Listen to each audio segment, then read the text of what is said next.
Hey everyone, and welcome back to Excuse Me While I Gush.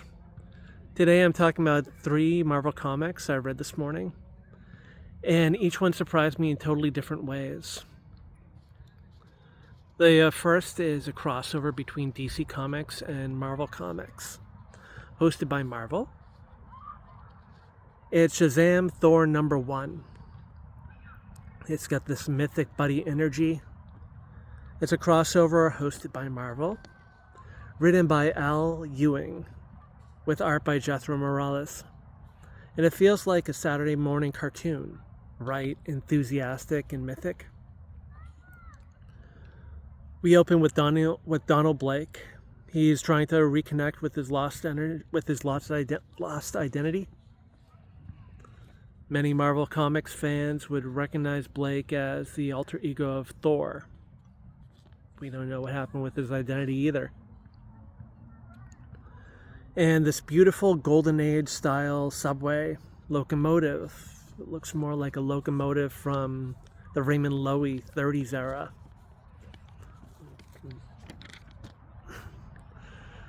I'd recommend looking up Raymond Loewy's work.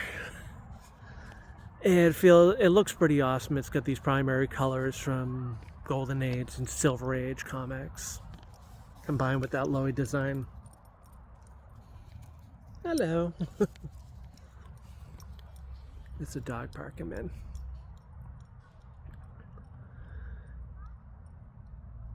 And so Blake is... the locomotive takes him to the Rock of Ages, which is a place in the DCU, where the wizard, the DC wizard, not the Marvel wizard, explains the whole power exchange behind the word Shazam, magic word. It's an anagram connecting like the S from Solomon, the Z from Zeus, the M from Mercury, all these different powers from mythic individuals, historic individuals like Solomon. All those traits go into Shazam, or formerly Captain Marvel, when he yells that magic word, or whispers it. And so the twist here is that Shazam's classic villain, Mr. Mind, has been siphoning off the powers of 10 gods and demons of his own choosing, including Thor's. Seeing Billy Batson and Donald Blake try to share the magic lightning word before transforming is honestly so charming. And yes, Billy shouting, "Holy moly!" while holding Mjolnir, the enchanted hammer, absolutely made me grin.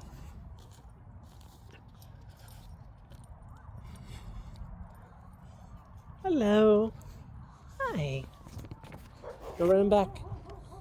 Go running back.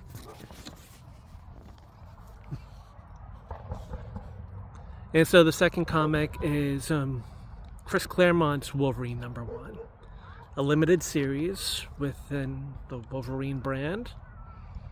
And it's out of a pocket of time from Chris Claremont's traditional run with the publisher. Marvel is celebrating 50 plus years for Claremont in the industry. And it's putting him back, associating him back with some of his classic characters. It's vintage Claremont grit. If you love the 80s X-Men, this is a bit of a time machine for you. Tom Riley is the illustrator. It's set in 80s Japan, and it opens with Sabretooth attacking Logan and his wife Mariko. The close combat panels are sharp and fast, and then Claremont hits you with these big, wide introduction panels for the X-Men as they join in and help. Those introductions feel like stage entrances. Riley's art evokes the late Dave Cockrum, one of the great artists that Claremont has had the pleasure of collaborating with.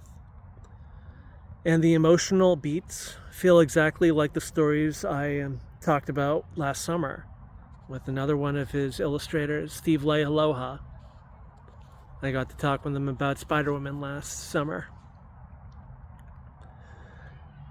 Claremont writes with an actor's heart, which he was an actor before getting into writing. You can feel the character-driven discipline.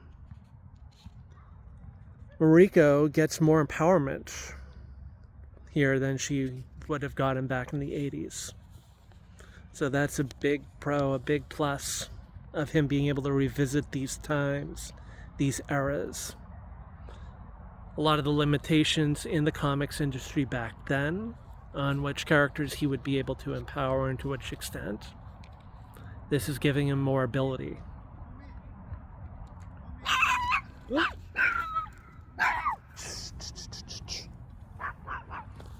Many dogs.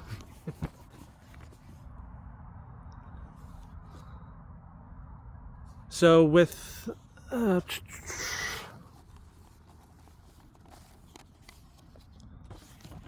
so the third comic, just thumbing through my paperwork, it's a cold night in Boston.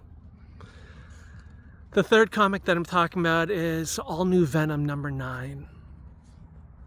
And it's written by Al Ewing and art by Carlos Gomez. It opens with a tribute to the late Peter David, writer of Incredible Hulk, X-Factor, Venom comics, futuristic Spider-Man.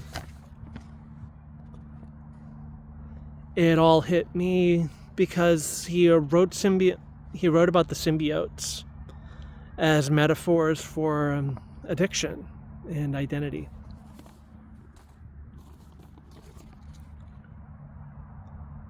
Ewing leans into that emotional legacy.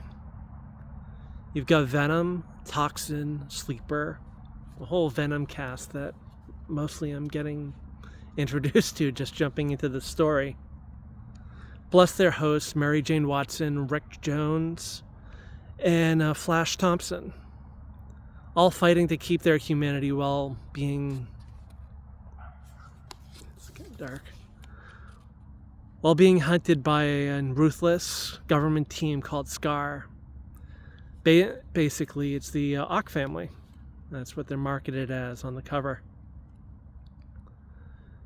It took a moment to make a mental scorecard, but once it all clicked, the emotional stakes were fantastic.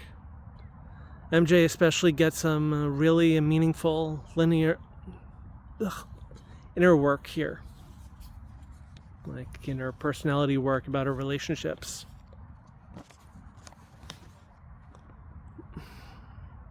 Warming up. So those were my 3 Marvel comic reads for today. They're bright, mythic, vintage X drama, and gooey, emotional chaos. Those, however you'd like to describe them, symbiotes. It's the lesser of 2 evils when compared to a more ruthless agency. I'll be back tomorrow with my DC reads and plus 2 X books. I've got a big pull list from these digital streaming platforms for Marvel and DC. So thanks for watching, and go ahead and read something you'll gush about too. All right. Well, I've got to go, and like, comment, describe, anything you'd like to add. Thank you. Bye. I'm Kendall Coleman. See ya.